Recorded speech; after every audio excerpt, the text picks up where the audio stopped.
Ok, si t'es investisseur sur Tesla, tu dois voir cette vidéo. Si tu veux investir sur Tesla, tu dois voir cette vidéo. Parce qu'on va répondre à une question qui est fondamentale à ce stade. Est-ce que c'est une opportunité d'achat, cette baisse, ce crack, ou est-ce qu'il vaut mieux ne pas toucher pour l'instant? Alors, déjà c'est super intéressant. C'est super intéressant. Je reviens à quelques jours en arrière. J'étais sur un rooftop avec une jolie fille en train de fumer une chicha. Et là, je vois ce que l'on voit ici. C'est-à-dire cette espèce de M-top là avec un breaker, c'est-à-dire que on faisait un bas ici plus bas que le bas d'avant. Et là, qu'est-ce que j'ai fait, bon gars que je suis? Eh bien, je t'ai fait une vidéo en urgence depuis le rooftop avec la chicha. Je t'ai fait une vidéo en urgence pour dire regarde, si t'es investisseur sur Tesla, mets un stop ici. On n'avait pas encore de news. Je t'avais dit mets un stop ici, là où j'ai mis ce trait vert là. Je t'avais dit mets un stop au cas où ça se retourne. Et on n'avait pas encore la news. Cela dit, j'aime cet adage, montre-moi le chart et je te parlerai des news. Parce qu'il n'y avait pas encore la news donc du clash entre Trump et Musk. Donc on savait pas encore pourquoi ça chutait, mais peut-être qu'il y avait des insiders, des gens qui avaient des infos que nous on n'avait pas. Donc moi j'avais pas eu la news comme tout le monde. Ce n'est apparu qu'aux yeux de tout le monde le lendemain en fait leur dispute. Mais quand j'ai vu le chart, j'ai compris qu'il y avait un problème. Donc j'ai mis ce stop loss là et je suis sorti avec des gains. Puisque si tu suis la Fuck You Money, tu le sais, je t'ai fait 2 vidéos par le passé sur Tesla. On est rentré ici à 250 et puis on est rentré encore ici à 292 et donc là on est sorti à 320, 325. Donc ça valait vraiment le coup de prendre cette position, tout comme ça valait le coup de sortir parce qu'on est sorti avec des beaux gains. Maintenant, on va voir ce qui se passe. Parce qu'en fait, la chute qui se passe ici, c'est pas juste Trump et Musk qui se sont disputés. Ça, c'est la presse people.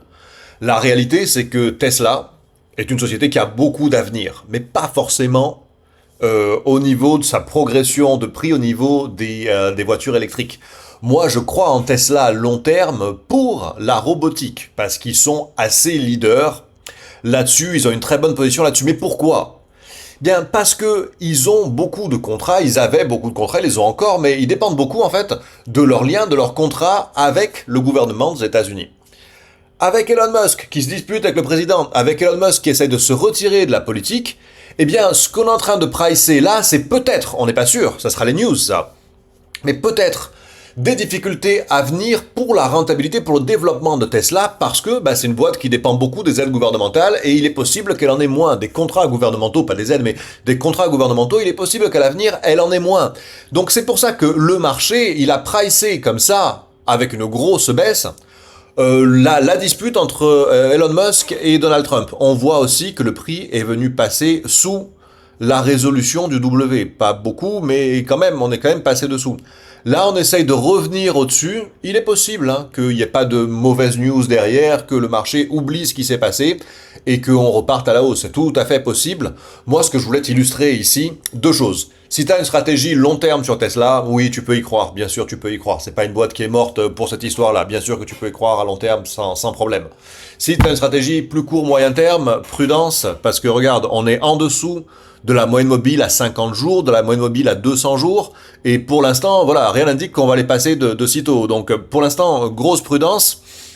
Est-ce que c'était une opportunité d'acheter? Je sais pas. Peut-être, peut-être pas. Je sais pas. En tout cas, ce qui était une opportunité, c'était de prendre des profits. Et si t'étais abonné à la Fuck You Money, eh bien, tu aurais pris des profits, et tu aurais pris des beaux profits, puisque tu serais rentré, tout comme moi je l'ai fait, à peu près ici, et tu serais sorti avec, presque entre 25 et 30% de profit.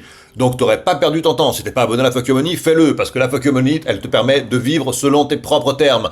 Cette action, je l'ai achetée, je l'ai vendue avec cette stratégie que tu peux mettre en œuvre toi-même sur Freedom 24. L'inscription, bien sûr, elle est gratuite. Freedom 24 te laisse l'accès à plus de 1 million d'actifs sur lesquels tu peux investir et spéculer. Freedom 24 aussi, jusqu'à la fin du mois, là, en cours, ils vont t'offrir jusqu'à 20 actions d'une valeur de 800 € chacune. Si tu t'inscris avec mon lien qui est dans la description de cette vidéo. Je te dis à la prochaine vidéo, que la Fuck You Money te permette de vivre selon tes propres termes. Ciao à tous.